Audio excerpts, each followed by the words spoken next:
Hello and welcome to Social Workers Rise, where we inspire social workers to connect, expand their knowledge, and change more lives than they ever thought possible. We will talk everything social work on every level from micro to macro. We are going to hear stories of social workers who are doing big things, learn new skills, and most importantly, give you actionable steps to make a difference today. Let's go.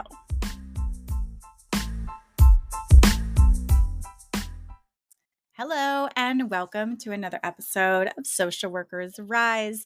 It is your host, Catherine here. This episode is our Clinical Thursday episode, and this is where we break down these clinical concepts and make them easy to understand and really give you the tools that you need to succeed in the field of clinical social work. So last week, I talked about the assessment and the need for a therapeutic rapport, right? And this week, I want to follow up to that and give life to the importance of really taking the time to use those 5 key areas that we talked about, right? Using that empathy, really getting in there with your client. And I'm going to share my story with you. So this was my personal story of one of the times that I encountered a social worker in my life. And this was when I and my family were going through a custody battle. I was living with my grandmother at the time, and my father wanted custody of me. So naturally, the social worker did their evaluation. And I was young at the time. I was maybe 9 years old, let's say. So I was able to know what was going on. And I was able to feel the vibes of the adults around me. And they're like, oh, the social worker is coming. Make sure your room is clean. Make sure everything is picked up because the social worker is coming. And I was really kind of intimidated, like, wow, okay, the social worker, she sounds like a scary kind of person with a lot of power. But that was kind of all I knew was the messages that I got from the adults in my home. And I remember her coming in, she sat down in my bedroom with me and just asked me some general questions. And really what I remember is that she was super nice.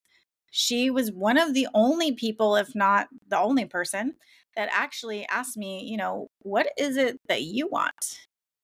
Like, truly, what is it that you want? And I felt safe with her that I was able to tell the truth because with my family, they have the best intentions, but of course, they each want me to live with them, right? Custody battle. And I could feel that their questions were what's the word? Were leading me on, right? So questions like, oh, well, you don't really want to go live with them, do you? You want to stay here with us where it's nice and where you have blah, blah, blah, blah, blah, right? And, those types of leading questions. And I just felt very safe with her. And the visit really wasn't very long. It was, I don't know, maybe 10, 15 minutes. It wasn't very long. But she did those things that are necessary to connect with the client, to make me feel comfortable, to make me feel heard, to make me feel validated, to show that it's a real human being that's listening to me, right?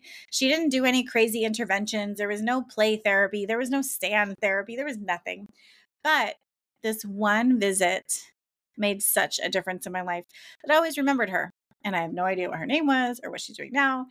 And she probably has no idea who I am because it was just a standard visit for her. But I say this to remind you that you never know what the impact of your visits are going to have, right? So from this one 15-minute visit with this one anonymous social worker, I grew up to now help hundreds of other clients and to launch this podcast to help thousands of other social workers around the world. And if I would have had a poor experience with her, who knows what would have happened, right? So it's that reminder that the work that you do matters. How you show up to your clients every single freaking time, that matters. How you take care of yourself matters. If you're showing up as this burnt out social worker who's just such a jerk, that matters, and that's going to have an impact. However, if you take care of yourself and if you're able to set those healthy boundaries and do what you need for self-care and get into a position or stay in a position that you're passionate about, that matters. That's going to come off, and that has a potential of changing lives, whether you see it or not. You never know what the impact of your work is going to have on the people that you serve. So with that, I hope that this inspires you. And if this uplifted you at all, please go ahead and share it with a colleague. And we'll be back next week.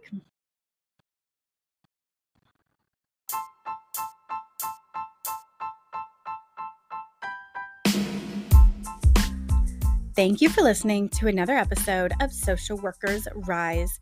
If you love this episode, be sure to subscribe and text this episode to a friend. If you want more, there are a few ways we can get to know each other and work together. First, definitely subscribe to the Friday Resource email list. The link is in the show notes. And that's where you can learn more about the courses I offer, including Clinical Essentials for the Future Therapist and the Pulse Basics for Medical Social Workers.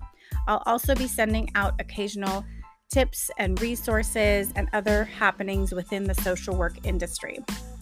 And for all your clinical supervision needs, be sure to visit risedirectory.com. This is a national directory of clinical supervisors for social workers, and we also provide free resources that you can use within your own clinical supervision. Lastly, if you have more individualized needs, I do offer coaching, individual consultations, and am available for public speaking engagements for social workers and change makers. Lastly, the boring legal stuff, but very important. The information in this podcast is not meant to be a supplement for therapy, professional advice, or clinical supervision. This content is provided as is solely for informational purposes.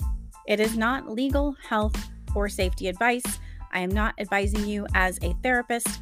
Organizations should engage their own experts to ensure any adopted measures are compliant with applicable laws and standards in their jurisdictions. The opinions expressed by individuals or organizations are their own and do not reflect the views or opinions of Social Workers Rise or Catherine Moore. References to specific products or organizations do not constitute any endorsement or recommendations by Social Workers Rise.